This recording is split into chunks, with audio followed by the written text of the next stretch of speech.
Hello, good morning. Ito, papunta tayo ngayon sa trabaho. Magbibigay ng doctor's note kasi inoperahan ako nung Wednesday. And then pagkatapos, pagkahatid ko, pupunta ako sa Amazon. May drug test ako ngayon kasi mag-uumpisa ako sa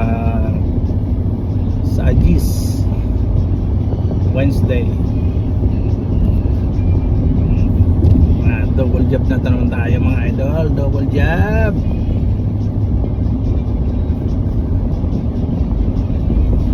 Part time lang naman yung Amazon, 30 hours a week. Then hanggang December lang yun. Kaya ngayon August, September, October, December, 4 months tayong mag